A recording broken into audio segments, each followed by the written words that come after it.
Olá amigos, sejam bem-vindos a mais uma aula do Programa de Atualização em Ressonância e Tomografia Cardiovascular para o Clínico, um projeto do Departamento de Imagem Cardiovascular da Sociedade Brasileira de Cardiologia. Eu sou o Dr. Alexandre Volney Villa, sou médico cardiologista especialista em tomografia e ressonância cardiovascular. Hoje vou falar um pouquinho para vocês sobre ressonância magnética e o tema abordado será viabilidade miocárdica. Nessa apresentação, então, nós vamos definir viabilidade. Vamos entender como a ressonância é capaz de analisar esse processo e qual foi a metodologia científica que permitiu que o método fosse utilizado na prática clínica. Viável em biologia é aquilo que é capaz de viver, crescer, germinar ou se desenvolver. Viabilidade miocárdica, então, pode ser entendida como a capacidade do miocárdio disfuncional em recuperar a sua função contrátil. Nós sabemos que a principal causa de insuficiência cardíaca em nosso meio é a doença arterial coronariana. Essa alteração perfusional, cronicamente, pode levar à disfunção celular e alteração da contratilidade segmentar ou global do músculo cardíaco, sem, entretanto, levar à morte celular.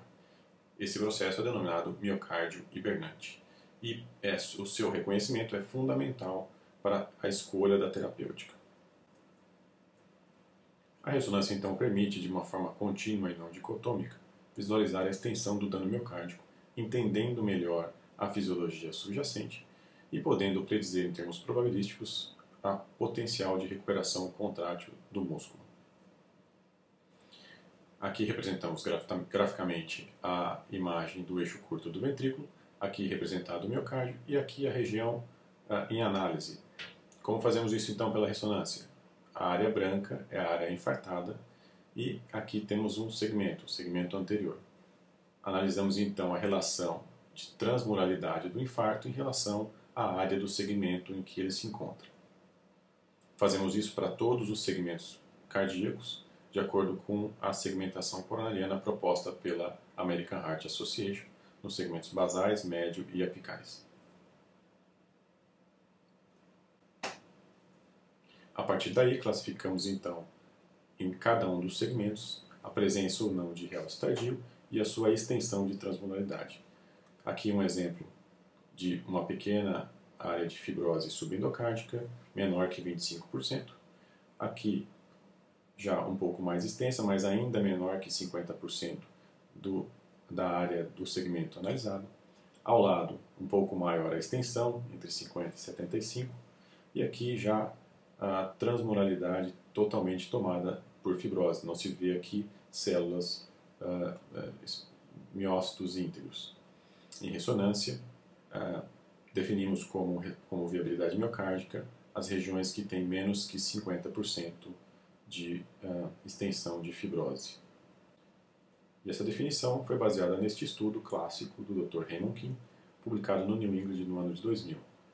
Eles estudaram 50 pacientes com doença arterial coronariana instável e disfunção ventricular, que estavam em programação de revascularização cirúrgica e foram incluídos prospectivamente, analisados a sua contratilidade e a extensão transmural do infarto, segmento por segmento. Foram analisados 2.093 segmentos miocárdicos nesse estudo. O intervalo médio entre a ressonância e a revascularização foi de 18 dias, e a ressonância controle foi repetida na média 80 dias após o procedimento. Assim, eles analisaram de forma pareada cada um dos segmentos miocárdicos em relação à sua contratilidade, que era classificado então em normal, hipocinética, acinética ou discinética, e fazia-se então a correlação do mesmo segmento com a extensão transmural do infarto observado, da forma como apresentamos anteriormente. Esse gráfico demonstra os principais achados do estudo.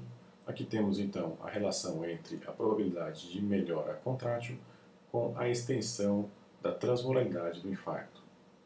Eles analisaram todos os tipos de alteração contrátil, hipocinesia, acinesia, discinesia, e para todos esses grupos, independente do tipo de alteração contrátil, nós temos que pacientes com nenhum ou pouca área de infarto, como nós vemos aqui totalmente um músculo normal e aqui uma pequena área de infarto, Esses pacientes, quando submetidos a restabelecimento do fluxo, quer seja por revascularização cirúrgica ou percutânea, eles têm uma probabilidade de melhora contrátil extremamente satisfatória, em torno de 60% a 80%.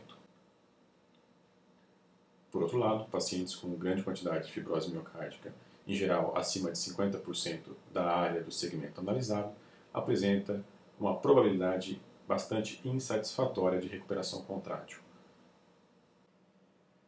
Exemplificando então o que discutimos anteriormente, temos aqui dois pacientes, o paciente A e o paciente B. Ambos sofreram um evento isquêmico relacionado à artéria descendente anterior com alteração da contratilidade segmentar. No paciente A, temos aqui uma região de hipocinesia da parede anterior com acinesia da ponta. No paciente B, temos aqui um déficit contrátil ainda mais intenso, com acinesia da parede anterior com discinesia da ponta do ventrículo. Esses pacientes foram submetidos à ressonância magnética para avaliação de viabilidade miocárdica. E o que nós encontramos foi, paciente A, extensa área de fibrose, aqui representada pela região branca, onde se concentra o gadolínio, e poucas áreas de músculo íntegro. O paciente B, por outro lado, apresentava pequenas áreas, menor que 25% da transmuralidade do músculo, relacionado à fibrose.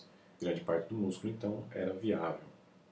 Após a cirurgia, o paciente B, então, que tinha pouca fibrose, apresentou uma recuperação contrátil bastante satisfatória.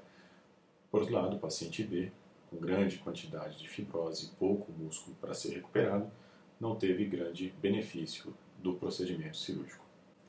A mensagem final, então, é que a ressonância magnética é uma técnica bastante robusta na avaliação de viabilidade miocárdica, permitindo, de forma probabilística, prever o potencial de recuperação contrátil do músculo disfuncional e pode ser de extremo auxílio na tomada de decisão do clínico. Agradeço a atenção de todos e fico à disposição para eventuais dúvidas.